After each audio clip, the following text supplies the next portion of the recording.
All right. So I will call this meeting to order at 7:01 PM on Monday, December 2nd, 2024. Our first matter of business is consent agenda items. Let's see. I want to read this one.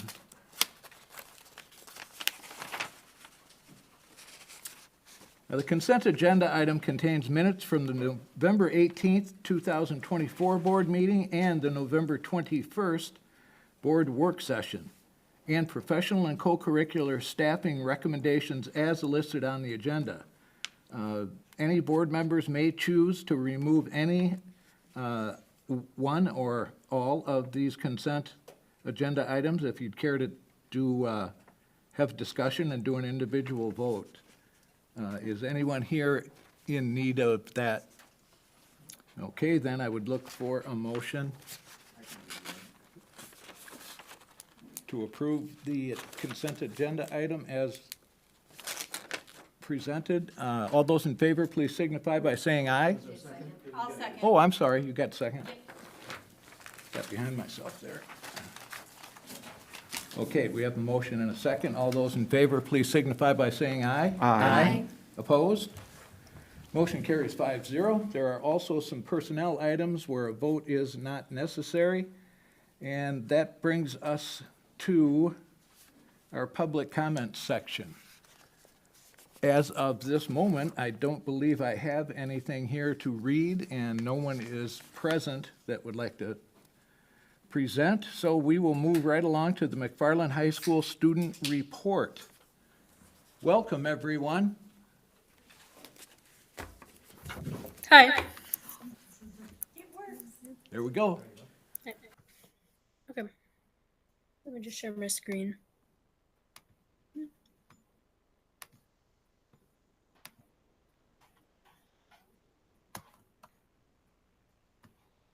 All right. Can you see it all right?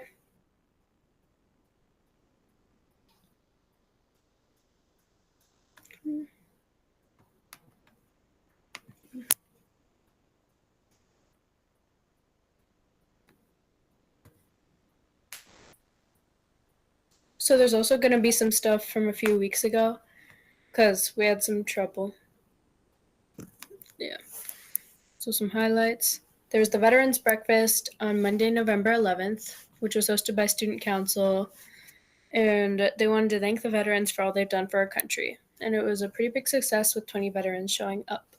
And they just talked to the kids and told them about their service.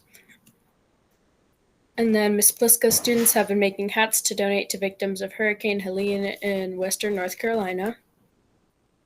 And on November 2nd, 15 McFarland High School students staffed and participated in the Madman Conference at Monona Grove High School.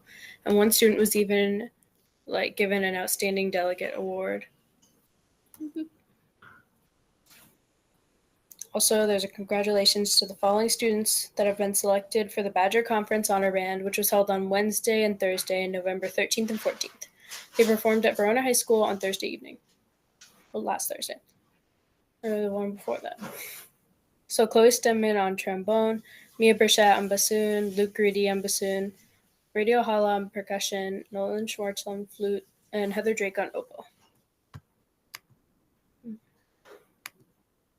Then coming up, there's a band concert at 7:30 on December 4th, and MHS and IMMS have a combined choir concert at 7 p.m. in the PAC on December 11th.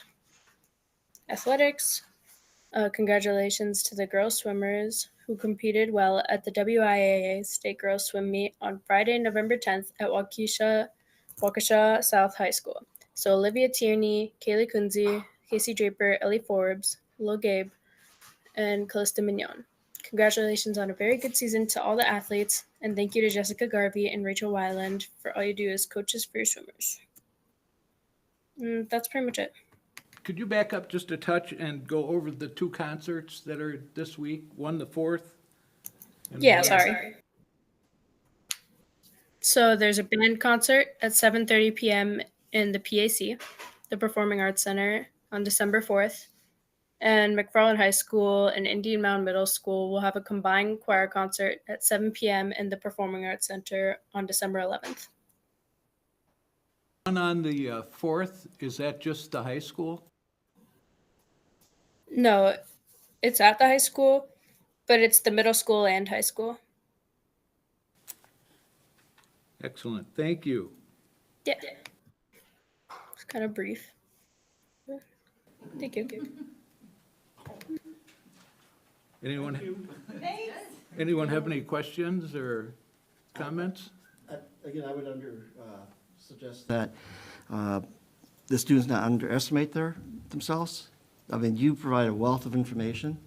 And again, the students here are very engaged in the arts, the athletics, whatever the high school has to offer. There's many students that take advantage of it.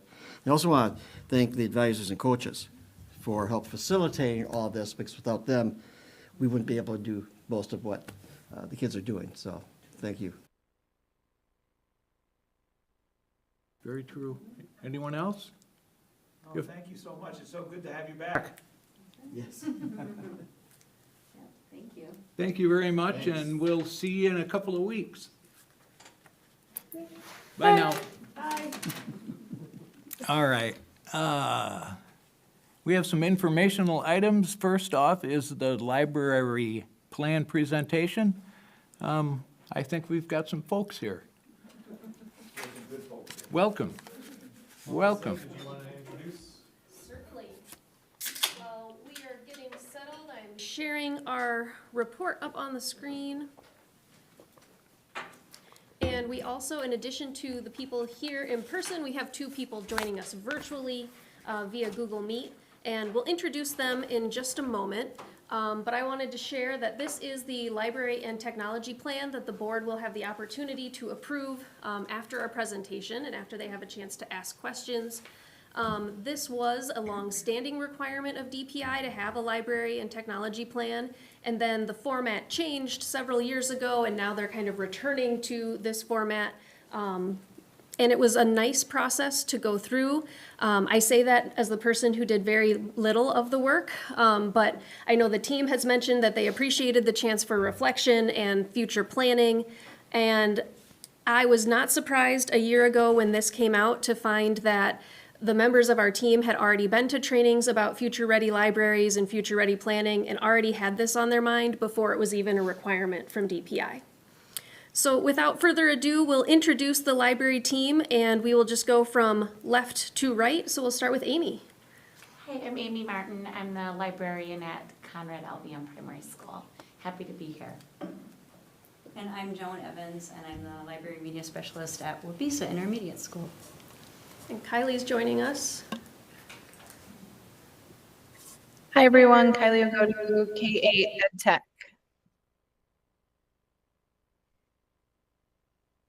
Hi, Lucas Franklin, librarian at Indian Mound Middle School. At MHS and also do tech integration at high school. And Lucas is just new to our district this year, so it's great to have him as a part of our team. I'll turn it over to Sheila. Alrighty. The mission? Yes. Perfect. So we crafted a mission, I would say, about a year ago, and it's there and I can read it. The school library media program's mission is to ensure that students effectively use ideas and pursue information. Students are empowered to think critically, read enthusiastically, research skillfully, and use information ethically while creating expressions of their own knowledge. So that is our goal as a library team. And then go to the next slide. So the Future Ready framework and this plan is required by the legislature, and all school libraries in Wisconsin are using this platform or structure now and are required to fill out a 3-year plan based on its components. 3 years, did you say? 3-year plan, right? And then we've had several years to onboard this. Most of us all went to trainings multiple years ago with our DPI representatives and took either a semester-long or summer-long course on this program and have been implementing components in our libraries probably for 3 or 4 years now, based on this same framework. So, and our goal is to make sure that students get what they need and achieve. So the next slide is the frameworks. So the Future Ready Libraries framework is built on or based on Future Ready Schools. That is a research-based practice that came out 2016. So it's been a while that they've had this framework. Its goal was to provide structure, but also provide visibility and the value of, and a way to express the value of the library program in our schools as an integral part of our teachers, to support our teachers and our students.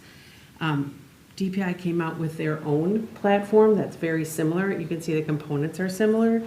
And what's nice about it is it kind of overlaps and gives us ways to talk district-wide and library program. So it's a nice way to do that.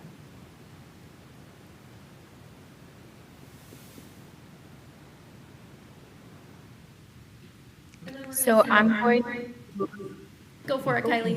She's- my job today for this presentation is to just overview 3 of the wedges that are in this model. And so the first one is personalized professional learning. And of course, we do a lot of things around this. We just want to highlight some of the components that we're feeling strong about. And so the fact that we have licensed library and media specialists in all the buildings, we lead professional development, we're coaching teachers to integrate technology and resources and information resources in their curriculum are all examples of how we embody this wedge of the wheel. And another wedge is robust infrastructure. So these are things we do are the one-to-one program that we have for students with their iPads in K-5 and Chromebooks in 6-12.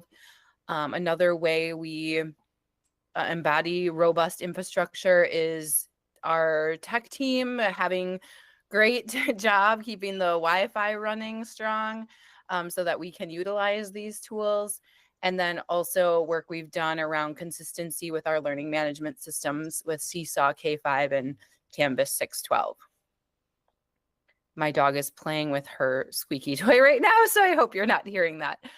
The last wedge that I'm going to talk about right now is data and privacy. And so examples of this are getting our staff all set up with multi-factor authentication, having password protective ways for our families to access their students' information and learning opportunities through Seesaw, Canvas, and Infinite Campus.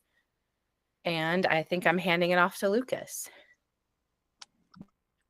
So I get to talk about what we're doing well with 3 wedges as well. So I'm going to start off with community partnership and just talk about how we have a great relationship with the ED Lock Library, working with the librarians there as well as the board. We partner with the PTO quite often for different author visits, things for the classrooms, different things like that. And we do family events, everything from family book clubs to family fun nights. Just to highlight a few of the things that we're doing well. Under curriculum, we do digital citizenship lessons beginning in elementary school and continue those throughout K-12. Library media specialists and tech integrator coach teachers, staff to integrate technology and information into the curriculum. We do that quite often and do it well. And just the last thing under collaborative leadership, just want to talk about how the district library technology team promotes and aligns their goals to the district strategic pillars. And I think I'm going to hand it off to Sheila. Going back, I have been working in those other wedges, and that's where some of those positive outlines were. We sat down and took a fresh look at this fall, and then also looked at, and we're going to talk about that in the next slide, looked at what the district needs were. And we came up with 2 wedges that we are going to highlight as our goals for the next 3 years. And the use of time and space is one. We have multiple libraries that have gotten renovations. In fact, all of them have had something done to them. With the high school getting a brand new space upstairs, elementary got a brand new library, Wabeesa got a refresher, and IMMS also got some refreshed spaces that they've added. So our space was looking really good. But we were looking at our collections and what's become popular and been researched, and how to organize so that students can utilize the spaces that we have, primarily for reading, but we'll get to that in just a little bit. And then the other one was the budget and resources. Obviously, with the referendum last year, and the Common School Fund growing, the Common School Fund is funded by the state of Wisconsin. It's based on the land they lease to people in the state and people who speed, and there are fines that go into a trust fund, and the trust fund has done very well. And in the last several years, it has increased a lot. And we are able to then use those funds on specific items for our school libraries. And it's, so the funding comes from the state. It's a little bit different than district funding. And so we want to take a really hard look at that and see where we can use those funds to benefit everybody. So you're currently satisfied with the level of funding that you've received? It's adequate? It's been great. I'll speak to that Yeah. when we talk about the goal. Great. Yeah. Fantastic. So, but allocating them is what we're looking at. Sure. So, all right, so then, to go back to that idea of the district plan, we looked at what the district's goals were for this coming years, and decided that with the literacy being such a huge portion of what our district goals were, and looking at that use of time and space, it's called genreification, or genrifying your library space. It makes it look like a bookstore, and it has a lot of research behind it. It's not just a kind of a fad.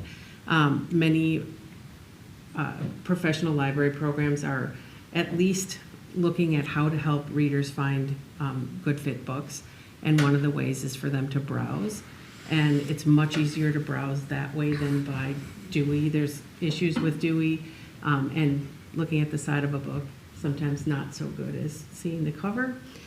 So we are looking at doing genreification K-12 in different ways, in ways that make sense for those libraries. So, and we'll talk more about that as we talk about the goals, but it will look different in every library, but with the same idea that we will provide categories for students to browse, in the hopes that it increases our circulation and increases reader satisfaction. So, and then the second one obviously goes back to working with the referendum and knowing that funds needed to be aligned between the four schools, because a lot of us were buying resources that we could share. And especially with the 612 libraries, it's much cheaper to buy. The more licenses you buy, the cheaper that individual license gets. So we have found over the last couple of years to really look at what we're ordering and making sure that when there is a discount for district resources, that we take advantage of those discounts. Okay, so I have the privilege of talking about our first goal, which was under that wedge of using time and space. And like Sheila said, this just kind of looked at how are our kids accessing the wonderful books that we have in our library and our resources. And like she said, the renovations, the merging of two libraries, all of that comes with a lot of work, and curating that collection is a day-to-day process that takes a lot of time and effort in our libraries. And one of the things that we wanted to do was it just increase that student independence, right? They don't have to come to us and ask us where these books are or where certain things are. And one of the best ways to do that is by what Sheila said is called genreifying your library. And that just means simply, instead of having all of the fiction books organized by the author's last name, which is how the design has historically been, it's just taking, these are all historical fictions, we're gonna put them all together, because readers who might like historical fiction, they'll see all of these stories that they can pick from all in the same spot and not having to walk around the library to look for the different authors' last names, if that makes sense. Again, it looks different at each level, but we just know that this is going to really help our kids just really get into more books and increase circulation, which is what we've learned through hearing other librarians talk about doing this to their libraries and the transformations that have happened with their students' independent reading too. So moving on, this is our 3-year goal for genrifying those libraries. And this is a kind of an exciting part because we all get to really work together, right? What genres are going to work really well at the high school, into Indian Mound, and then into Wabisa, and then how it even trickles down to our youngest learners at my school. Right now, we're well on our way. You can see that 2024 to 2027 goal is each school will genreify portions of the collection at each site as developmentally appropriate to improve student engagement and choice with their reading, using similar genres across sites when age appropriate. By the 2027-2028 school year, we will identify which portions of our collection are best suited to be organized by genre, and 100% of the collection in those sections will be genreified. I can say we're well on our way. It's been exciting work, and we've had a little bit of time on PD days to dig into some of this, which is very much appreciated. I know that at the high school and at Indian Mound and at Wabisa, they're doing their fiction chapter books. So instead of having them by author, they will be, all the mysteries will be together, the et cetera, the historical fiction and moving on. And in my library, we're doing our picture books, which is a little bit bigger of a collection, but we do think it's going to suit our patrons the best at that age, just to have them have all of those dragon stories all together and all of the cat stories in one spot. So it's a lot of work. There's a lot of shelving, movement, re-stickering of every book. There's a lot of work that goes into it. You have to weed your libraries to make sure that you're only spending the time on those best books that we want in the collection too. So we're excited about this goal, and we appreciate your support in attaining this goal for the McFarland students and staff.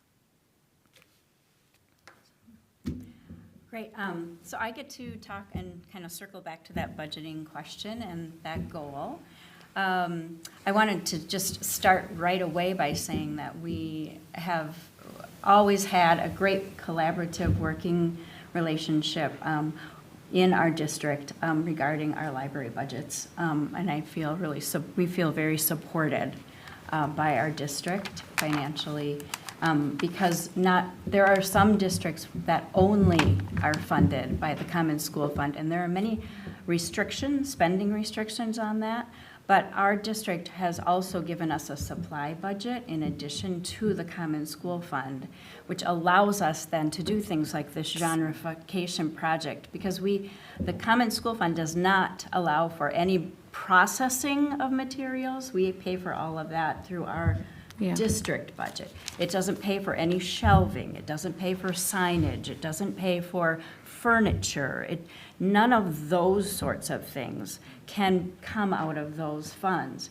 Those are all district funds, and our district has made a commitment to us and has always given us and supported us very well with giving us a supply budget. So we're very thankful, and we hope that that will continue. And we've had a great working relationship with Jeff Mahoney as well. So this goal does not come out of a need because of a deficit. It actually comes out of, as Sheila mentioned, the Common School Fund portion, which because of good management over time has given our state these excess funds, not excess, but it's funded at a larger rate now. So for instance, last year, we roughly, and it is per pupil, so we get, with every district takes a census, and on June 30th of each year, they give the census, and this is of students who are age 4 through age 20 are funded through this. And last year, it was roughly $56 a person that each district got for that population in their district. And then that does change from year to year. But anyway, that amount has gone up so much that we found ourselves in this place that we've never been before. We now have the ability to look district-wide at some large expenditures that we've never really had the luxury to make before. And so we have been working more on that K-12 spectrum to see, what subscriptions and databases will best serve our staff and students, and then also follow them through with some, cohesiveness in that process. And so, we want to work with that collaborative approach to it. We hope, and we know that this would eliminate redundant spending, because we have kind of been a little bit more site-based in our spending of our budgets. So we're hoping that we'll be able to come up with a system that would help us agree on what's coming off the top, funding that district-wide, and then see what we have site management, because we do all still need that, because we have unique needs to our unique students and our unique curriculum. But then also making sure that all of those purchases are grounded in our curriculum, and they support our curriculum and our resources. So we're really excited to do that and get our communication kind of nailed down and tightened up, I would say, I guess would be the word for that. So, yeah. Joan, wasn't there something pretty cool about that picture? Oh, yeah. Well, yeah, I did get the opportunity to be at the presentation of when the first largest installment ever handed out to the state. Yeah, so I am in that picture up there. It was really an honor to be part of that presentation that day with the state superintendent and, yes, others. So, thanks. Congratulations. Yeah, oh, yeah. I was just representing everybody, so, thanks. Try to give us more money. Thank you. Thank you. Yeah, yeah. And Joan spoke a little bit about the goal, but it does have, like the use of time and space goal, it has a specific action plan and timeline over the next 3 years as we work towards creating that more cohesive, collaborative budget plan. And here's who really matters, right? Our students are at the center of everything we do, and both of these goals and all of the work with future-ready libraries that our team has done is really to better serve students and get more books in their hands, because look at how happy those kids are. And so many of those are pictures of students with books, but we know libraries are so much more than that. They're also students with technology, students doing research, students creating and making things. And part of this collaboration and plan is designed to just improve the processes we already have in place. We'll take any questions you have, and then I believe after that there is opportunity for action on the board should you choose. How can we answer any questions? I have a question about that genreification. When I first was reading it, I'm like, what the heck is this? I just looked it up. And then the more I started thinking about it, I said, what a great idea. Now, is it something that's going on in most or all public schools? Is it? I was just up at DeForest and they genrefied their entire high school collection. Yeah. Which, for the high school, we are planning on labeling our books, but not moving them out of Dewey. Okay. Because I think for me, it's a step to the next level in public libraries. Are So I public kind of- libraries doing that? Some are. Yeah, because it just makes so much Yeah, sense. Some are. Some are, yeah. So anyway, I think the way we're gonna do it is by color coding our books. And then having giant, as like in one of those pictures, we have giant pull-out collections for our genres. And then I will also have them digitally linked in our catalog, so you could browse digitally through our catalog, like look at all the mystery books from the last 5 years. digitally with the covers and everything. So it'll look a little different at the high school, just so that we can bridge to that next level of organization. But it's been kind of fun, and I was surprised how, even just, we moved a whole bunch of books and one whole shelf upstairs, which is pretty long, about 25 feet-ish, is all the genres, and they go right to them. They're going into those covers and looking at them that way a lot more than the catalog, digging through a catalog. It's a little bit like when you go to a bookstore. Yeah, right? that's Like, exactly what I was thinking. Yeah, It's just like you great. have all the mysteries are together, and all, right? Opportunity to see a lot of covers instead of the spine labels too, Yeah. which I think is. Yeah, more forward-facing Forward-facing. shelving. It's a lot less overwhelming for the students too. Like, I know if I go into a bookstore, or a library, I kind of freak out. You Yeah. know, like, where do you start? Exactly. So I think it sounds fantastic, and I can't wait to come check it out when it's all done. So Visa has started this process, right? So if we walked into the library, what would we see right now? You mean how is it organized? How's or- it different or- than what it used to be? Yeah, right, well, there's a couple pictures, but when you walk in, it is exactly that. You'll have like, the mysteries are all in one area, as many as we can forward-facing, and we switch those out all the time, obviously. We've always done that in the library. We've got the historical fiction and the sports fiction stories. And then we have fantasy and science fiction. We have scary suspense.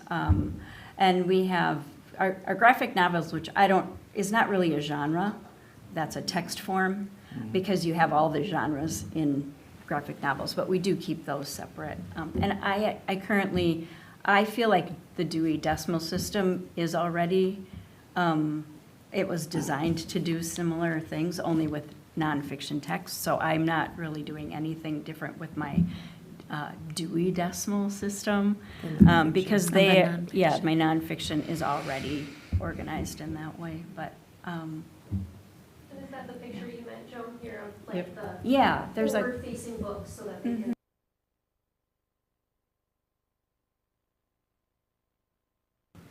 So how would you accommodate for that large amount of space you need to display the books? the Well, that's- weeding is really important, so that you have what's high interest and most recent, or most relevant, I guess. And letting the students also have a voice in what's relevant, I think is really important, too.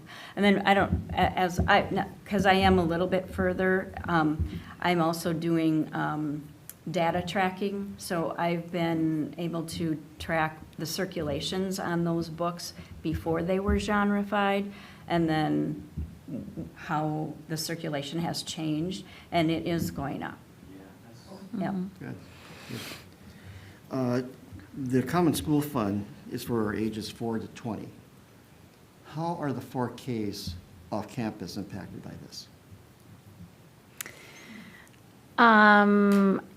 At this point, we have one 4K on site at CEPS. So like, of course, we are supporting those readers, right? Anytime they need books, in that regard. But I mean, I know they're using Seesaw, so that would be a way, that although Seesaw may not be used, Common School isn't.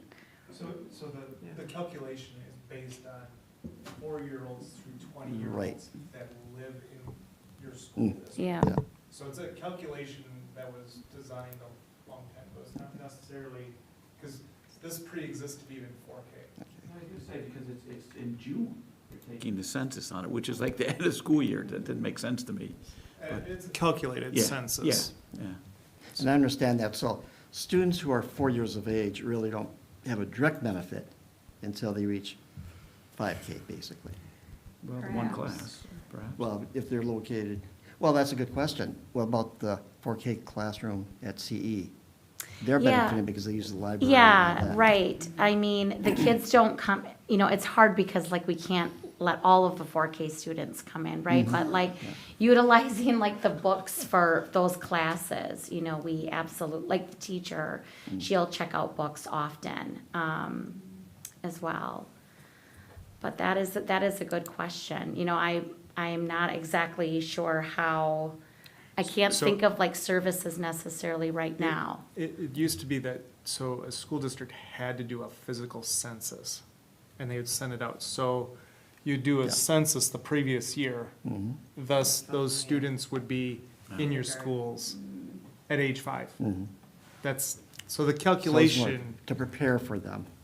Oh, Okay. that makes sense. What about, that dates me quite a bit. can you use the Common School Fund to purchase books for families in need? Or are they materials that must remain on site? They have to circulate. They They can have to check circulate. them out Okay, okay. for free. And we have very generous loan periods. I know, I think I just found a library book for my kid that's like 6 years past due, sorry. Don't tell us that. And very limited funds. So the only thing that we find for in the district is lost materials at the high school level. If I didn't, I would never get books back. Yeah. So as soon as I send those fines out, families find all kinds of books and they come flying back in the building. But we no longer, I'm talking about years ago, prohibit seniors from graduating if they have outstanding books, anything like that. Oh, good. I just want to compliment you also for being fiscally responsible. You know, take a look at the K-12 piece and try and make those group purchases rather than by individual sites. Also, your plan starts out by citing the district mission and vision. Yeah, that was. Everything that you do should be wrapped around those, and it seems like you've done a very good job with that.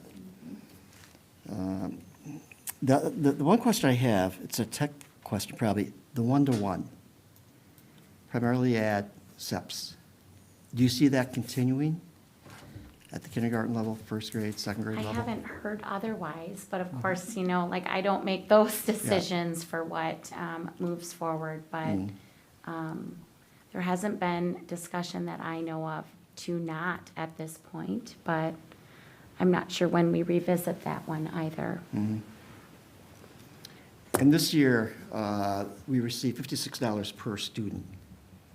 What was it the year before? Do you remember? It was in the 30s. Okay. So that's quite a jump. It went up about 20-some dollars Do a you day. anticipate what it might be? I think it's be a little bit less, but not by a lot. Okay. I think it'd be about the same. I mean, there was a The couple dollar things amount- out there. The dollar amount per student might be about the same because it's based on interest earnings that the state has put in. Yeah. And again, they typically release what they had done for their plan almost 3 months ago. It ended, so now they're going through the calculations. Ours might be a little bit lower total amount because our resident enrollment 4 through 20 is lower, so. And is Common School Fund It has available? been just, to be a matter of fact, I mean, it's been as low as $24 a couple years ago Yeah. per That's student. quite a So jump then. it Yeah. sways, and we try to make sure we're working with everybody in their sites to make sure like they don't feel big pinches, big spikes. They get to enjoy the spikes. We try not to take the pinches down as much. It seems like you've been very proactive, though, in foreseeing the format of the plans coming down. So that's been really beneficial, particularly for the students then. Really wonderful about providing training. So last year, there were several trainings available through CISA to start looking at Common School Fund and to work with school districts on what could be covered, knowing full well that these are funds that were, more than in the past. And so they've been really instrumental in making sure we're spending those in the right ways. And you have to We have a really good support system through our CISA. Yeah, DPI has been fantastic as well. And then we're a member of something called WILS. And that also, they provide us with cooperative purchasing as well as consulting services that also help us to learn how to better manage our resources. So we're really fortunate to have those be part of And do the those. funds have to be spent by a certain date, or can they carry over to the next year? They're supposed to be spent within the school year Okay. and actually within the first 2/3 of the school year. We really want to have them spent before, for the students of this year, Yeah. benefiting them. And this might be a Jeff question. Are parochial schools and private schools, do they receive the common school fund, Jeff? They don't, okay. So in our calculations, we calculate not only our resident enrollment of who's attending here, but homeschooled, but live in our district, and those students that might be open enrolling out. So our public schools receive the funds for all students that could be in your public schools. The way it should be. And addressing homeschooling, I mean, we have a responsibility to, if homeschooling families came to us and asked for resources, to make sure that we check things out to them as well. And we do at the high school. Yeah. We have students come in for a class or two, and then they use our spaces and our stuff. I know it always pleases me to hear and get this report presented, because I feel like, given today's technology and all the different complexities that go with running a library, they're a whole lot different than they used to be. I mean, exponentially different than it used to be. And I think many folks, at large in the village, I'm not sure they quite understand how the role has changed and how much more complex it is and difficult it is. So kudos to you, and hopefully a lot of people are listening and maybe get a little better understanding of the library. I have a question that kind of relates to what Craig, you were just saying. It was in the McFarland School District Library Plan that we got. And I was looking under the personalized professional learning. So it's on page 4. And you talked about, things are doing well. And then what challenges do we face? And this one is the one that kind of like caught my attention when I was reading it. It says, we would like time during professional development days so that all staff receive the information, not just our special offerings. And I'm just going to just say, Sheila, I don't know how much anyone could have done to help me more than what you did. I mean, I never had enough time to spend in the library, and you were just helping with trying to master technology, and you brought so many ideas to me as a teacher, and I can't help, as I was reading that, is there a way that we could, maybe this is just a question that someone can banter about, kind of a crazy question, but at professional development days, could we have more of them like a smorgasbord kind of approach? Because there's some you go like, oh, I don't really, that just doesn't interest me, or it just doesn't fit what I'm looking for. But, the trouble is it could mean a lot of work for like, oh, we have to present it 3 times this year because some people have to, take advantage of this. But taking advantage of what you people offer is so valuable to classroom teachers. It was to me, and I'm always amazed at what I see whenever I see your schools, what's going on there. It's incredible. So thank you. I certainly agree with you, Bruce. I like the idea of that smorgasbord. Yeah, so teachers. But there are there's a need for all staff to understand some of this. I don't think we can leave it as an option sometimes, but I think, we have our administrators and library group to differentiate those also. So, and under your robust infrastructure, under what challenges do we face? Under device classroom management tools, the bullet, teachers need just-in-time help. Yeah. How do you foresee improving upon that? Well, that will be the next 3 years goal. Yeah. I see Kylie came on, she may have something to add. Well, I can just say that the importance of staffing is really connected to that, right? So IMMS lost their full-time library media specialist, but Lucas and I are doing our best to support IMMS. But that just-in-time need and addressing it just comes with staffing. So just hope we can maintain, or at least maybe grow back to what we had before, so we can really fully continue to support our staff and students.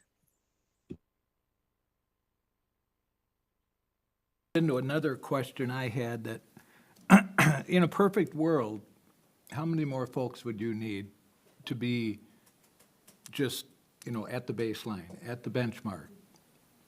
I think for the state, at least one library full-time aide and at least one full-time librarian would be a goal. Okay. At each building. School, for our school, a school our For the high size. school. For each of the buildings, yeah. Sure. Bigger schools have more than one librarian and multiple aides, I would imagine.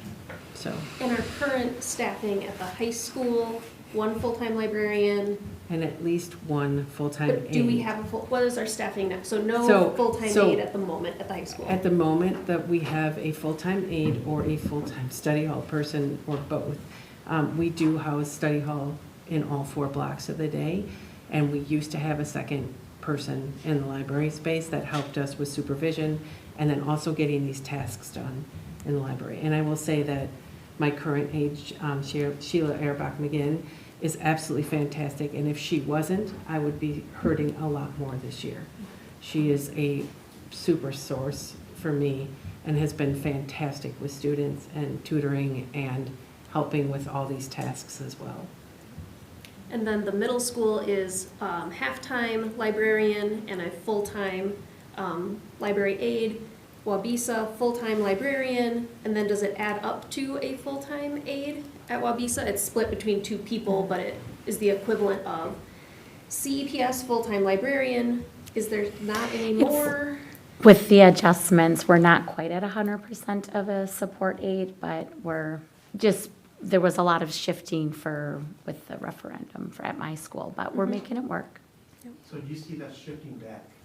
With the success I of would referendum? love for that to happen, but, I would love that. Our REAs in the library are considered, not necessarily a library assistant now. It's, they're sharing the load of, preparing for all of the grade levels. But one primary in the library, which is fabulous.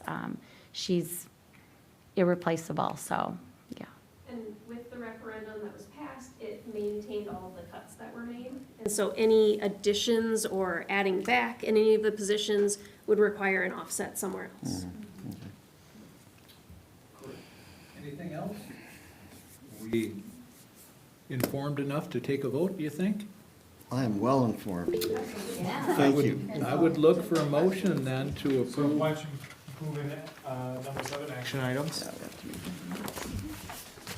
I move to approve the McFarland School District Library Plan as recommended by administration. I'll second. Who got the second? Me? Tom? Okay. Any other discussion? Hearing Um, none? Just a minute. This is a great document. We talk about time. Where do you find the time to put all this together? And all the resources that you reference in here? Again, my compliments to the whole team You're for superheroes. doing that. All those, Because we know the IMCs are the core of each building. So, good. just have to let everybody else know. Then we're good. Just Yeah. visit. Okay. All those in favor, please signify by saying aye. Aye. Opposed? Motion carries 5-0. It is unanimous. Thank you very much, and carry on. You ask it Can I- all. I'm going to make an off-the-books announcement. Okay. We would like to promote on the craft fair that's coming up December 7th. We'll be holding a book fair, and that will be twofold. Yeah. Well, one is to honor our dear librarian who passed away this year, Melanie Neal, and her passion and her diligence to make what you had in front of you happen. And to get hands in the books of kids, and the proceeds will go towards. So it's like either makerspace items for the things that Common School Fund can't pay for. So birthday, Lucas is going to help choose for the middle school. The high school, we're gonna split the funds. High school will get some makerspace items that are consumables that we can't purchase with Common School funds, and either birthday books or makerspace items for Melanie at the middle school. So come on out. Yeah, so come out to the craft fair and, we're doing it with the craft fair this weekend and the Winter in the Village. Yes. In the gym.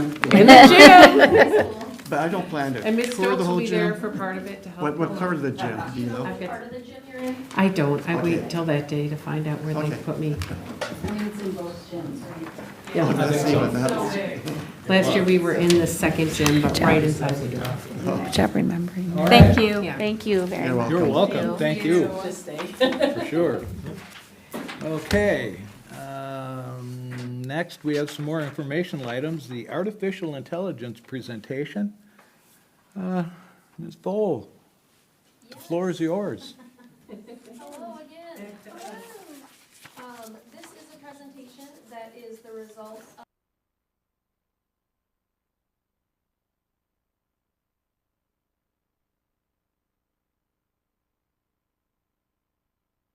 for May, and then with the referendum, the board's time got difficult to come by, as well as ours.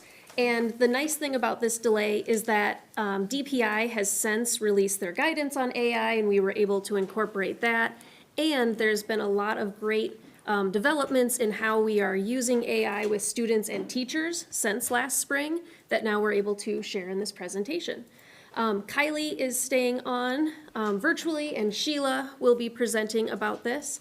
And I didn't mention before, but Dr. Hauser is our Director of Instructional Technology and provides a lot of leadership, both for the technology part from that library technology plan as well as AI. As we know, her time is being split in multiple directions recently, so that's why she's not presenting with us, but supporting us as always. So what is AI, artificial intelligence? It is machines or programs that simulate human intelligence. They recognize patterns, make predictions, and generate content. You probably have interacted with AI before you ever heard the term AI. Virtual assistants like Siri and Alexa. Also the recommendation system. So when you're on Amazon and it says, would you also like to buy this? That is run by artificial intelligence. Self-driving cars use artificial intelligence, as well as chatbots. ChatGPT being, in the zeitgeist a bit more recently, but also support on websites or even on the phone. When you're calling someone and they say, press 2 for this, and we want to direct your call to the person who can help you the most. Please go through these menus. Little bit different, but a similar concept as artificial intelligence. Now, generative AI, which is emerging more recently, creates. These pictures were all generated by artificial intelligence. Do you remember the prompt you put in, Sheila? I put in various prompts asking for Spartans in locations in schools. And this is through a free, this is through an educational access tool called Canva. And so our students actually have access to this as well. It's Magic Studio. And you put in a prompt and it will spit out 4 images to choose from. And I had a lot of fun picking which images to put in. And those generative AI tools are noticing patterns from large amount of data that they've been trained on. And so it is not, when ChatGPT gives you a response, ChatGPT itself doesn't know things, it just knows the patterns that have come about through thousands and millions of data points that have been put into the system. So it's making a very educated guess about the answer to your question, or a very educated guess about the image you're looking for. But there are always some things that are a little bit off, like that last picture of the Spartan in the chemistry lab. It's like the head is kind of off to the side just a little bit. Hands are also something that's very difficult. Right. Those are things that are difficult for AI to get right for whatever reason. So AI is being used in education. You're going to hear specific examples from Kylie and from Sheila. And education with AI is about personalizing learning for students, differentiating for students and for teachers, creating opportunities for students to persist through problems, giving them a little bit of help with an AI tool so that they can continue learning on their own. Text-to-speech and speech-to-text are AI tools, as well as language translation. There are There's a resource at the public library that is a photocopier that can take any piece of paper and photocopy it and spit out the copy in multiple languages. It can also then scan it and have it electronically. And when we were talking with the public librarian about it, she said one of the languages was Klingon, of all things. So you can, just automatically in seconds have something changed into Star Trek language. AI is not going to replace teachers. There is really nothing that ever will replace teachers. It's not going to solve every problem, unfortunately, and it is not going to be that one more thing for teachers. Also for students, not another subject. I don't think at this point or probably ever we'd recommend a separate class in AI for all students. It would be something that's more integrated. And something that you read in the news is, do we need to be worried about AI? And we'd like to say we've been here before. As a math teacher, the calculator did not ruin math education.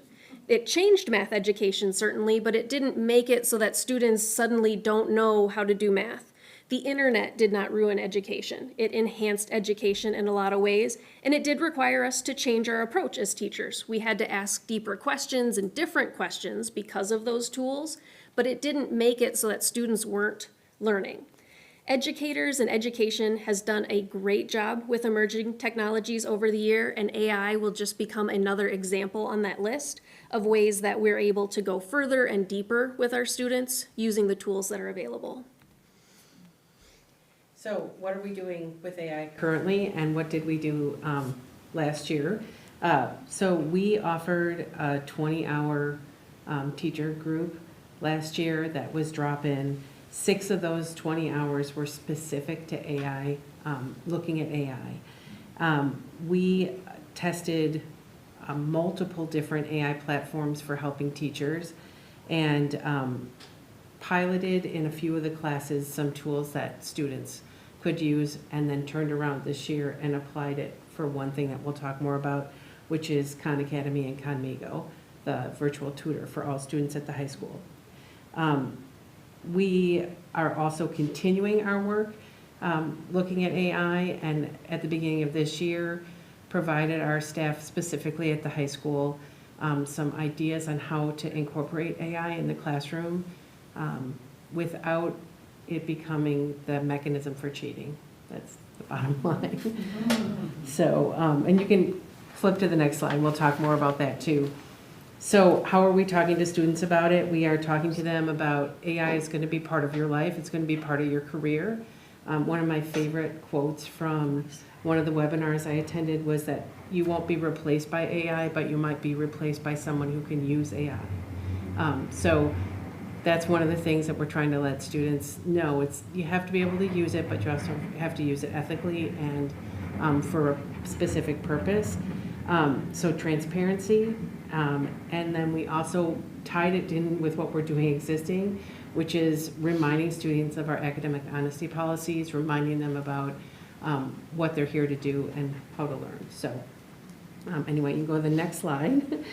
And so we are specifically talking to students. At the beginning of the school year, we introduced the product that the Common School Fund helped pay for the high school this year, which is Khan Academy and Khanmigo. It is an incredible AI tutor that's a just-in-time help for humanities, math and science, writing, and then there's some other tools built into it that we'll talk about a little bit more later. So all of our freshmen, sophomores, and juniors had a specific module in their advisory class that taught them how to get into the tutor and how to use it. We're promoting it in the study halls, helping students with their math.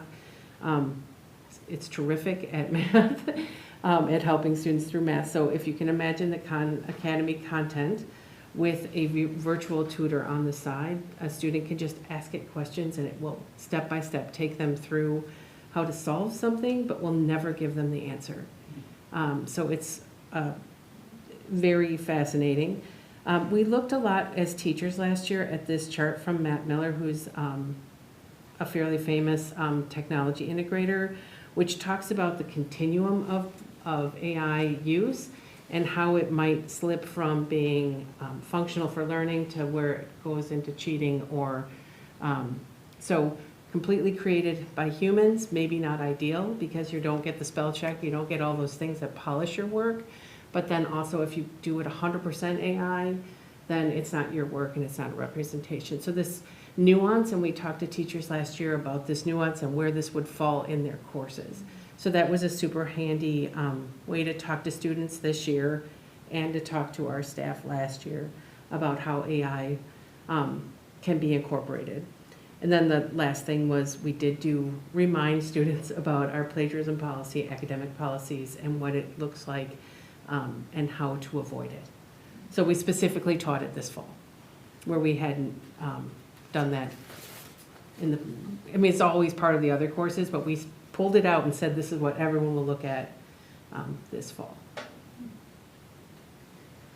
So I found this 2-minute video from Google that I think does a nice job of just giving an overview of how AI can enhance education and gives you a little timeline, so to speak, as well. So I'll let you play that. And then after the video, Melissa, I just want to point out one resource at the bottom of the webpage as well.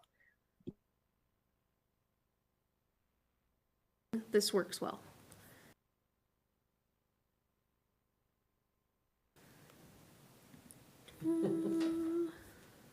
One moment.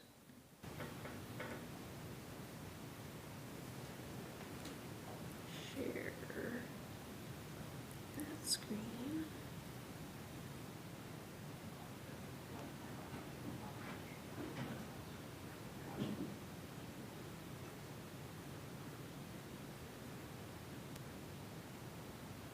Advancing Education with AI by Google. These days, we can all see how AI is revolutionizing the way we live, work, and imagine our future. At Google, we've been preparing for this for quite some time. Nearly a decade ago, we began working to develop and harness the power of AI to help everyone gain an understanding of its potential. We also formulated our own set of principles for applying AI responsibly. Many of our products and services use AI to help people connect more easily with the information they seek and with each other. And we're helping to expedite breakthroughs in fields ranging from healthcare to communication, where AI has the potential to improve billions of lives. Today, AI has the power to transform education like never before. Taking what we've learned through years of building classroom technology and working alongside educators from around the world, we're developing AI in ways that will serve as an insightful tool, a thought partner that elevates educators as the heart and soul of the educational experience and supercharges productivity for educational leaders. With AI applied in the context of our educational tools, educators can choreograph learning experiences more effectively and efficiently. Creating lessons and presentations can take minutes instead of hours. Dashboards can reveal real-time insights into each student's progress and even their process, all of which gives educators more time to invest in their students and in themselves. For students, AI can help make learning more personal with tools that offer real-time feedback to help supplement the educator's instruction. It can help improve reading proficiency, and if students struggle, educators can be alerted sooner of the need for personalized attention. AI can also help unlock creativity, freeing students to reimagine the limits of what's possible. And that's only where we are today. Imagine a future where lessons are adaptable to each student's unique learning style. Accessibility features enable a fully inclusive classroom, and AI continues to learn and develop ways to help both students and educators realize their fullest potential. This is the future of education.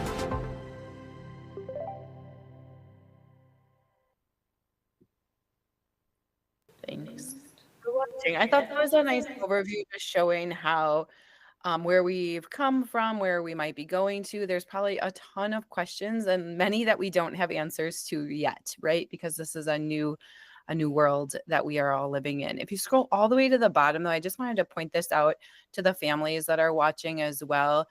There is a little guide. Have questions, we've got answers. I think it's right there.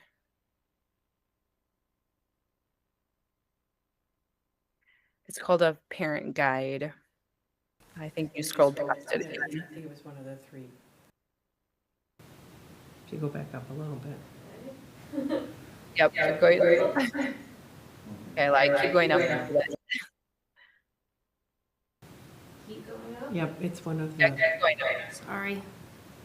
one more up. There you go. It's the next one. There it is, right there. Guardian's Guide to AI. So it's a nice 4-page, really concise document. It's a PDF. If families are looking for some next steps or guidance around AI with their teenagers or children, it's just really well done. And so I wanted to point that out as well. But my job is to give you some examples of how we are using AI right now in our school district. And so while she's pulling up the slides, Gemini and Chat GPT are both large language models that staff use often. And there's an example from a high school teacher. Sheila, you might want to give some background to it. I know it's not from, it's from Claude, not from Gemini, but I think it's a great example for just showing how teachers can use this tool to be a thought partner, as the Google video alluded to. And then also in Magic School, we have, it's a resource. It is a paid resource, but we are using the free version. But teachers, again, can use it as a thought partner for creating rubrics, streamlining, writing objectives, and different strategies like that. That can just be a time saver to get us started. And then we can put in the work after we get our first draft from AI, so to speak.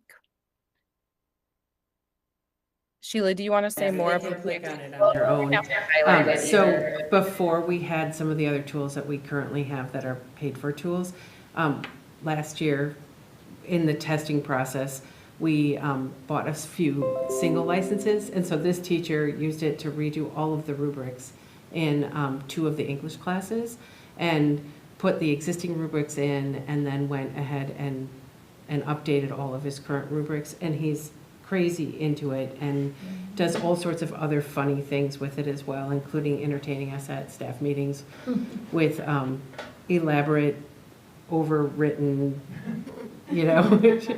items, which he's had fun with. So that was Claude that he had played with last year. Is that Rognus? That's Rognus, of course, yes. And then some other examples, Canva has a lot of built-in AI tools. Like Sheila was speaking to, the Magic Media tool for picture creation. I know they're using that also at Wabisa. Megan Wolf in the technology class specifically is showing students how to utilize that tool. The video mentioned presentations and, using these tools to get us started with a presentation slide deck. Rather than spending hours, it can take minutes by prompting the tool along. And then another student example that was recently happened at IMMS was that there are AI tools embedded into iPads as well. And so our 7th graders were using that embedded AI tool for their leaf identification when they went out into the woods, and taking pictures of their leaves and then using the AI to help identify what they were seeing.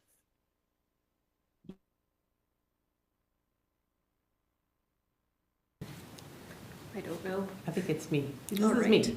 Okay, so to go back to, we tested a whole bunch of products last year, including Magic School, Claude. There were several teachers that were using it in their classroom. So one of our, it's called Classroom Companion. It's associated with the College Board, and it, based on rubrics, would give students feedback. So one of our psychology teacher was doubling and tripling the amount of writing that she was assigning and getting that feedback from students by having them run it through AI before they turn something in. It was invaluable to her getting that extra practice for that AP exam. So that's specific to writing for the College Board. So in the process of that, we also came across Conmigo, which is a personalized tutor that is associated with the internationally known curriculum Khan Academy, but can be used independent of Khan Academy. And so Last year, we bought 5 independent licenses. I assigned one to a student who was doing an independent math class as a senior and let him use the tutor with his math class.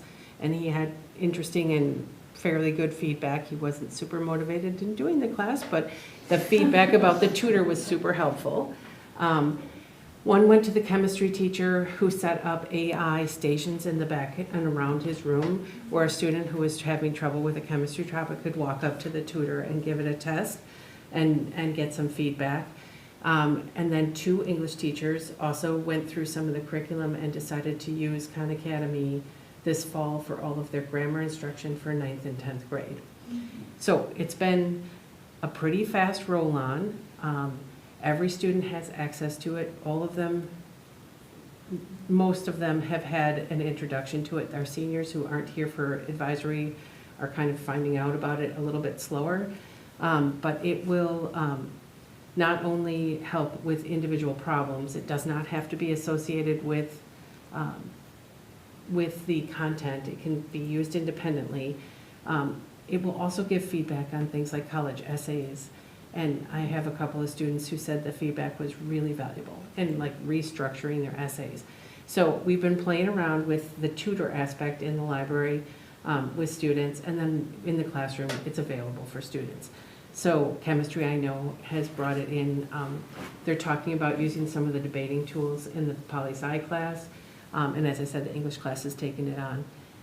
What I did this morning is I took, there's 2 aspects of this. There's the tutor that we got for the students, which comes with district controls and whole admin panel.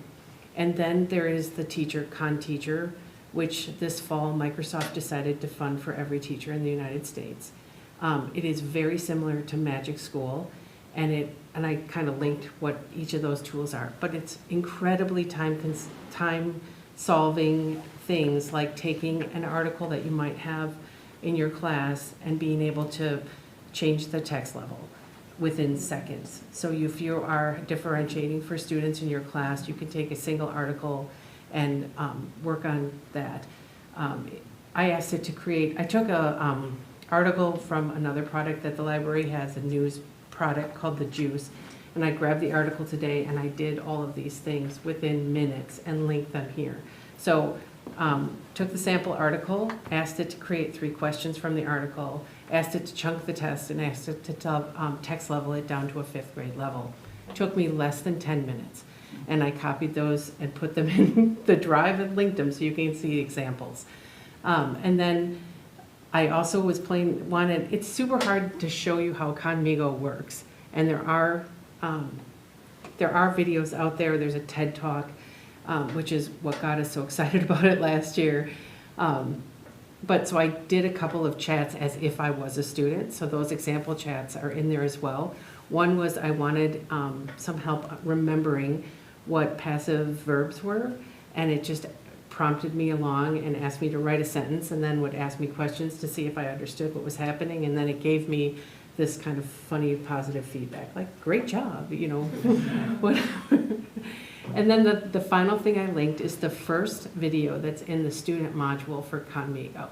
So if you want to see more specifically, because the content is behind a wall that is paid for, it's a little hard to find great examples on the internet of what Conmigo looks like from a student's point of view. But anyway, so all of that is here. We are excited about it, nervous about it, happy to have it, but really hope that kids really get into it. It is that just-in-time help that could be super powerful if students start to use it. So, and then, go ahead. It's increasingly difficult to differentiate between a picture and AI. You know, occasionally there's something just a little off, but do you foresee a time at all that if you use AI for certain applications, you have to label it as such? It's out there right now in the legislature. It is. They're, with the political ads, they were requiring it in some states. State of Wisconsin is not. But, I mean, part of it is, this is a whole new aspect of the law. Yeah. So there's a lot coming out, and there are little notations. And so to get back to, none of us have been doing this on our own.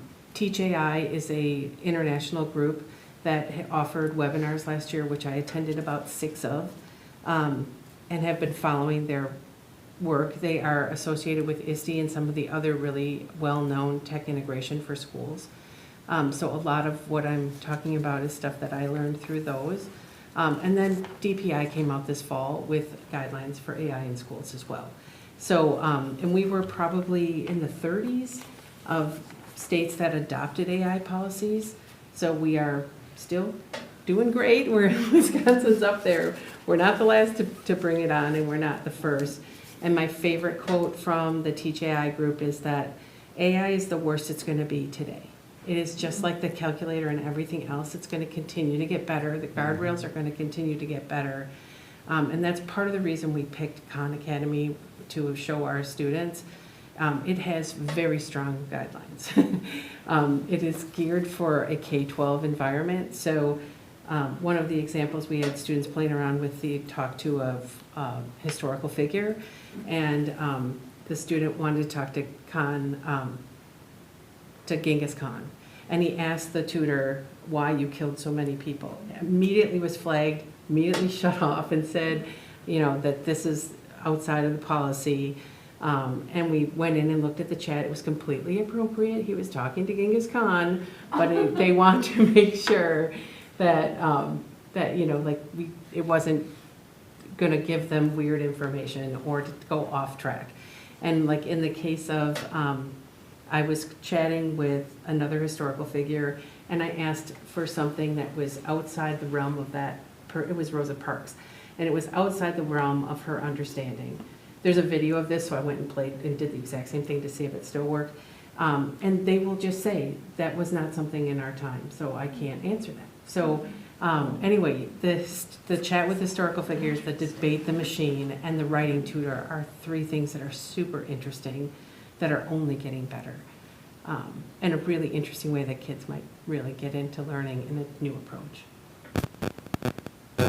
You're shaking your head because I know you would love it if you tried it, Bruce. I mean, I use AI quite a bit with my job, and I think it's really great that y'all are deciding to embrace it, educate, get the students on board, rather than try to fight it. Because, I mean, last year I had a student show me how to use Snapchat AI to make a presentation. I was like, what are you doing? They're like, oh yeah, it's great. Just type in what you need to get a PowerPoint. I was like, oh my gosh, I had no idea. And so just the fact that you guys are getting educated on the power of AI so that way you can teach the students the right way to use it, I think is pretty awesome. It's still pretty locked down here. And we're good with that. Yeah, Taking it slow. And that's, just to wrap up, this is our last slide, I believe. You know, AI is going to change education in a positive way. It's going to allow for more personalization for students, identifying learning gaps, feedback for students. Those are examples that were already shared. Interactive and engaging content, and empowering educators. Also making education more accessible. We discussed early on, is ChatGPT a tool that should be on for students or not within our schools? And on our school devices, and we really said some students don't have another device at home, and so then the students who do have another device would be able to have access to that tool that other students would not. And we felt through discussion that it was important to make sure that was available to all of our students so that they could learn from and with it. Something we didn't highlight, but your question, Craig, made me think of, with the prevalence of AI and not knowing what's artificially generated and what is real, another feature of our library program is evaluating sources and being discerning consumers of information, and that's also something our ELA and social studies teachers do particularly well. And those skills of understanding the source, knowing what it is you're looking at, what point of view do they have, and what are they trying to accomplish with their writing or output, those will be even more important skills to have in the world of artificial intelligence. What questions do you have for Sheila and Kylie? I don't know that I have any questions, but this is really impressive, and I have to say I was not on board with AI until recently. But it has really like blown up everywhere, and I think it was really until I could trust that the guardrails were going on, and that, you know, as fast as AI is developing, there are facets developing how to make sure it's used ethically and responsibly and things like that. And so it's really great to see all these in the educational pieces. We went to a work conference in October, and AI was everywhere. I mean, the whole thing was AI. And it's the one piece that I really love to see in here is the time leveraging piece. As we know, as we continue to ask educators to do more with less, like that's going to be huge for them. And so I'm, again, like Megan said, glad we're embracing it responsibly, and you guys are doing a great job. I also had the time factor involved, identified, because we're always asking, what can teachers stop doing? How can we preserve time, make time? This really answers one of those spokes. And when it comes to differentiation, individualization, special ed can benefit immensely from this. But I do have a question, Sheila. Did you say that students gain some information through their advisory groups? So we introduced the tool, Conmigo, through the advisory program. Additionally, when we purchased the District Khan Academy, we have 12 hours of training, and we've used 5 of those hours. At the beginning of the school year, every one of our teachers was taken through the Khan Academy, Conmigo and Khan Academy platforms. And then special ed just recently, because they were doing something else at original time frame, just recently had an introduction, and they will get also a personally trained by Khan. Coming up, they'll get 2 hours of that training, which really dives deep into how to use these tools. And then there's a lot of data that we can gain from this district system that might help them immensely. So not just the teacher tools, but the other end, if students start using some of the other tools. Yeah, I guess my question was, you mentioned about study halls. Not all students are here for study hall. For advisory. For advisory. So are those the kids that are in the youth apprenticeship program? Youth apprenticeship, work release. So how do we capture those students? Because they're out in the field now. They're being exposed, probably experiencing AI while they're doing their apprenticeships. Believe me, they know it's out there. But as far as, because there are so many teachers in the building that are using it, and again, we are at the infancy of this, and this is the first year we've offered this for the students. I think it's gonna grow. And like I said, I had some students in the space that were talking about their college early admissions essays were due October 31st. And we had the fortunate situation where we changed passwords right before that due date. And so I had a whole bunch coming into the library to get their password, and we were talking about admissions and whatever. And so I mentioned the tutor part for dropping your essay in to get feedback. And I had about 4 students that did it on the spot, and they were pretty excited about it. So it's word of mouth at this point for students that aren't here, and through the fact that all the English teachers are using it pretty extensively, and every student in the building takes English. So that's going to help, and we're going to try to keep promoting this throughout the school year. And how about, especially the ELA teachers at the middle school? Would this trickle down to them after the high school has a lot of experience with it? So that's the hope, is that it keeps getting cheaper per student. We did the trainings mostly last year with IMMS. So the tech trainings last year, the 6 hours of IEI, were primarily 6-12 teachers. There were a few WIS teachers that joined us, but I think the concern for AI was mostly at that 6th through 12th level, and mostly how they would use it inappropriately. And so we were trying to look at ways that they would use it appropriately. And so the math teachers have the opportunity to use Khan at the middle school, and I think they just haven't taken it on this year. With the licensing, we were able to share it with one grade at the middle school who may or may not pick it up. Like I said, we are really at the pilot stage, and the hope is, because this is not-for-profit organization, and it went from very expensive when we first looked into it down to a lot more reasonable. And they keep talking about it dropping down per student. So if the price keeps dropping down per student, then we could use it more widely. And it's literally available for, the content is, I think, second grade through college. So it really has a wide opportunity. And we have one student who's taking a statistics class by himself as an independent study. And my favorite line is he came up to me and said, I've been taking the course thing over and over again. Does it show you how many times I've taken it? And I said, no, it is looking for mastery. And so once you hit mastery, he goes, what's my grade going to be? I said, well, if you master it, it's going to be an A. And he's like, so I can take it as many times I want? You mean it's about the learning?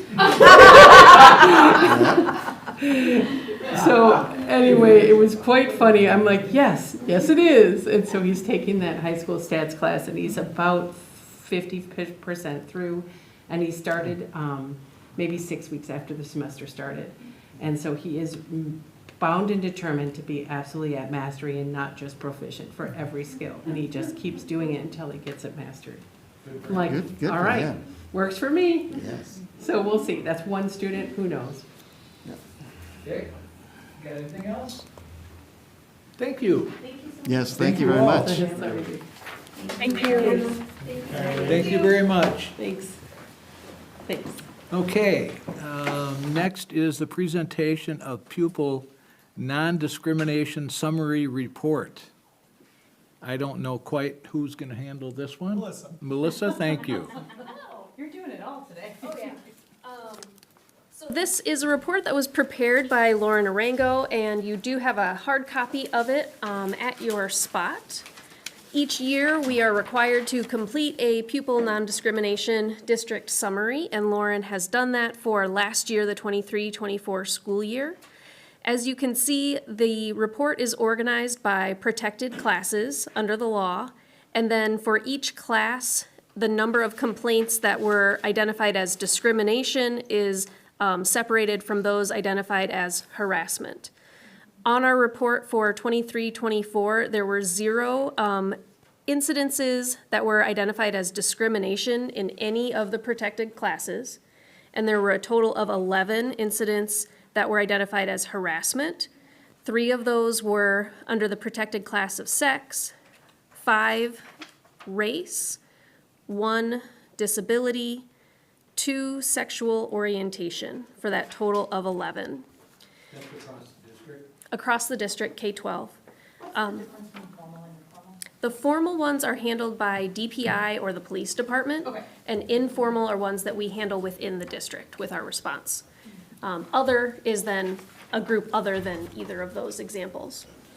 Melissa, Yeah. can I ask you a question? Take a look at those statistics. Let's take a look at race. Mm-hmm. Do we know if it's, the victim is, is one victim repeatedly harassed? And/or how many different perpetrators have there been? Is it always the same student or 5 different students? Yeah, it's confidential information. That is information that Lauren would know, and they do look for trends in their response. And our response would follow the progressive discipline plan that the associate principals have been working on with Lauren, so that if it were the same perpetrator over and over again, the response that we have would progressively increase, and focus on educating the child on what they're doing is wrong and how we can be corrective and proactive with future events. On the back of the report, it is very small, and I apologize for that, but it does have the history over time. When I took a look at this, when Lauren gave it to me, I said, well, Lauren, it looks like, the number of incidents is going up.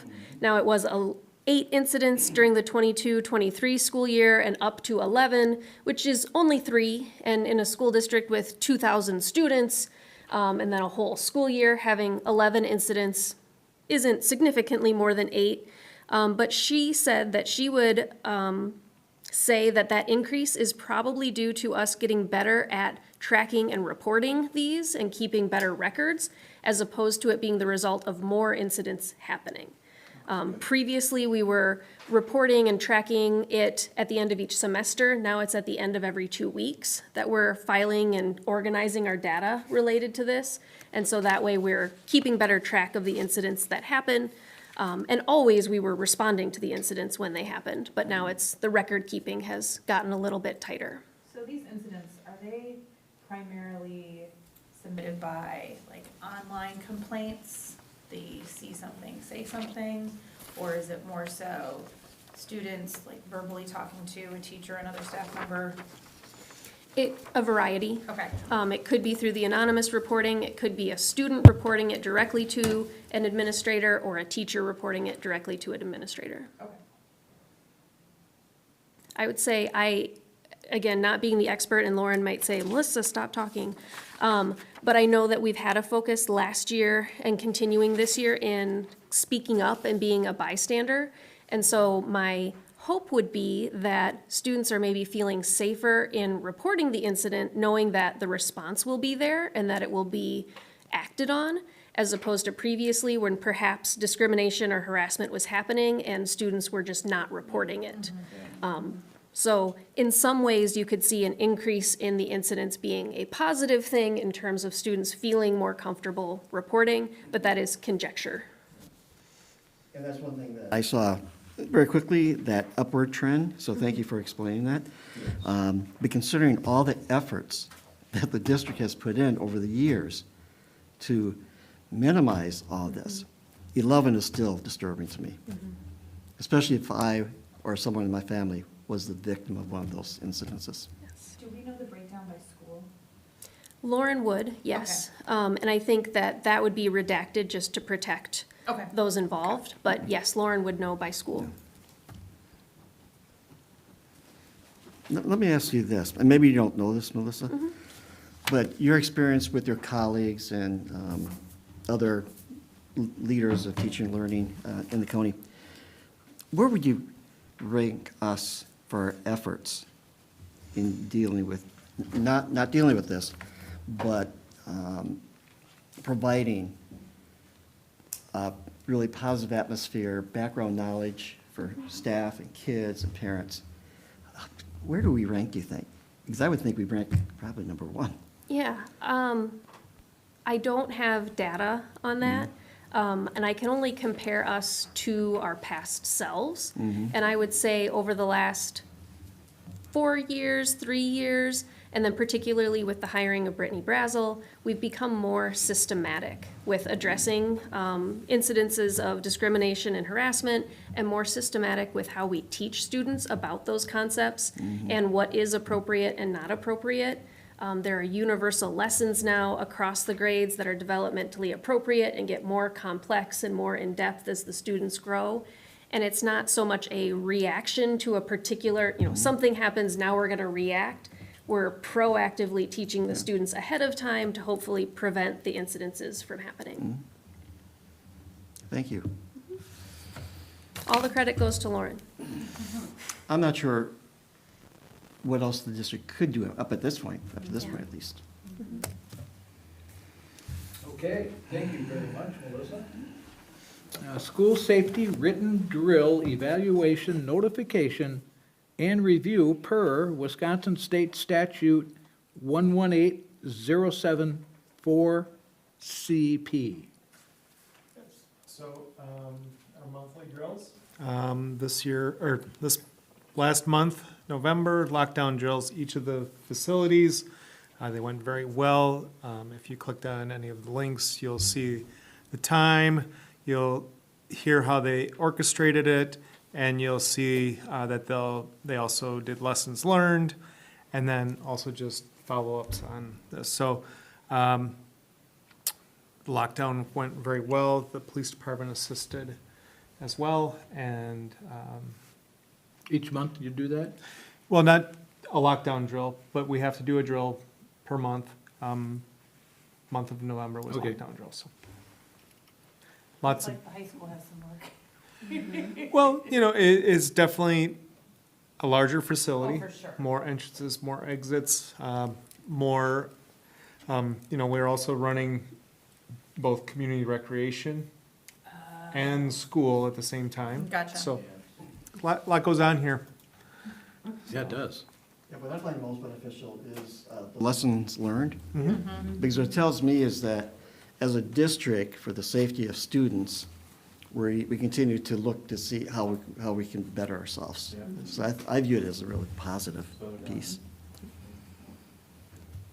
One of the keys for having certainly the police department involved is also just having them become very familiar with our sites. And in this drill, we actually activated, a number of our buildings have where you push a button and the doors close and lock internally in different pod areas.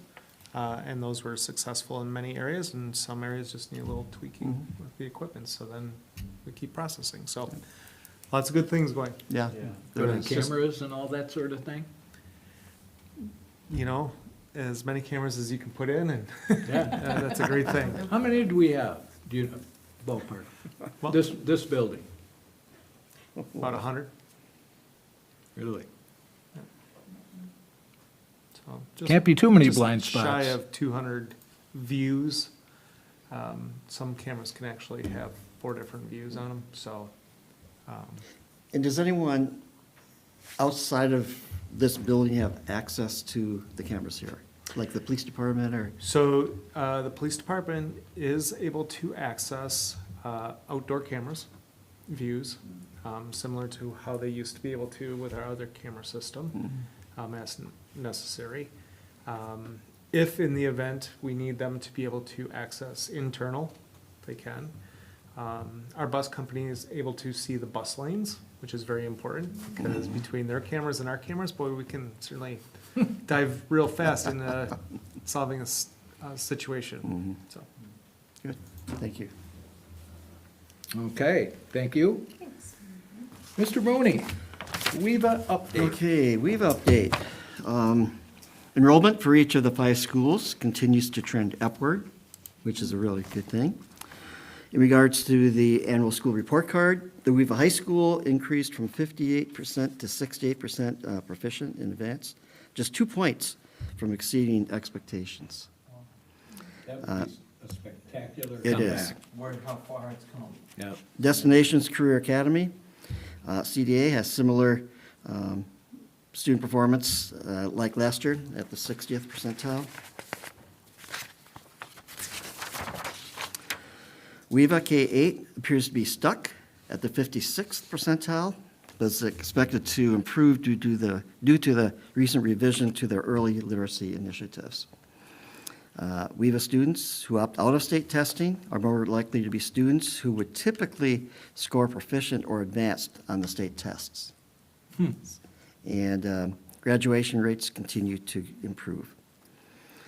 In other news, WEVA is reaching more homes with lower economic status, and although they offer no free or reduced hot lunch program, to determine exact numbers, parents are reporting that they need some additional support, particularly in Milwaukee and the Racine areas. There's an increase in homelessness, as evidenced by the WEVA initiating a giving tree this year based on student needs. WEVA staff continue to initiate and support potential legislative efforts for off-site state testing due to the distance issues families face at getting to test sites. So they're hoping that that will change. And the WEVA Fall Retreat takes place later this month. And that concludes my WEVA report. Any questions, discussion? If not, Tom, you can just keep right on rolling there. Okay. CISA 2 Board of Control update. Yes.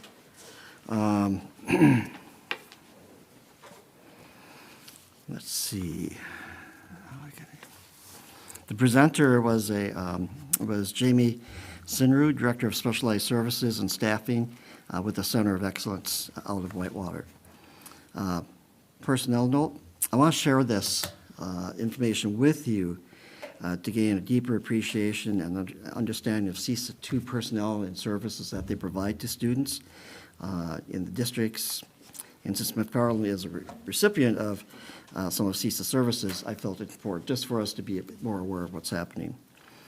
CISA 2 has 5 consulting staff members total. They have 22 itinerant staff members, consisting of 3 audiologists, 6 teachers of the deaf and hearing impaired, 2.5 teachers for the visually impaired, 2.5 specialists on the orientation mobility, 2 school psychologists, 1 speech language pathologist, 2 physical therapists, 2 occupational therapists, I mentioned that before, 1 music teacher serving the students at the Wisconsin School for the Visually Blind and Visually Impaired.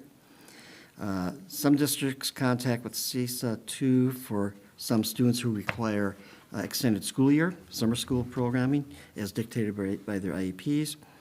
And CISA personnel serve 67, I think, of the 72 school districts in the CISA 2 region. Where are they located? They are located in Whitewater at the Innovation Center, Oh, yeah. about a mile and a half off campus. Yep. The greatest challenge for itinerant staff is, 1, navigating 5 different IEP software programs, and because districts have different software programs. But maybe AI will be able to help with that eventually.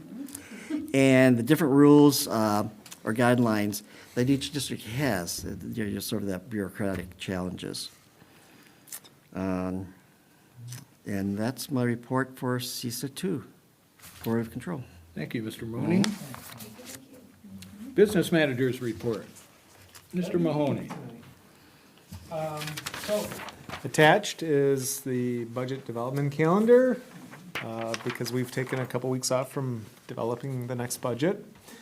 So last week, we met with A Council to go through enrollment and open enrollment discussion, which is the same report that we'll actually be bringing to the board on December 16th to talk about where we see enrollment is for next year, and then also talk about open enrollment, which on January 13th, the board would be taking its annual required action on what amount of seats would be open at what grade levels.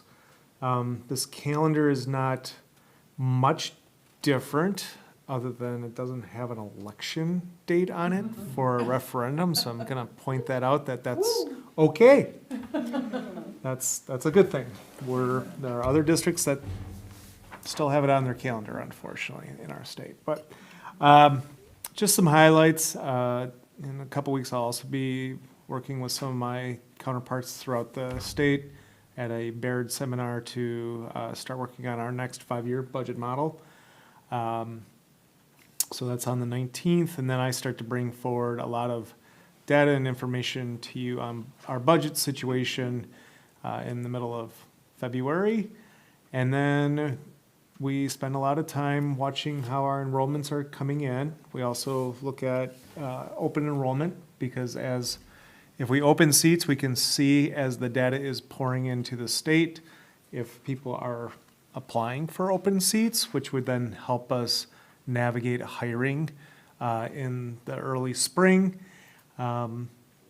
So a lot going on. A couple things I've added this year to the calendar is just the dates of the Employee Relations Committee meetings, because two of our biggest components of our budget is staff compensation and staff benefits. So it's important to highlight on this budget calendar.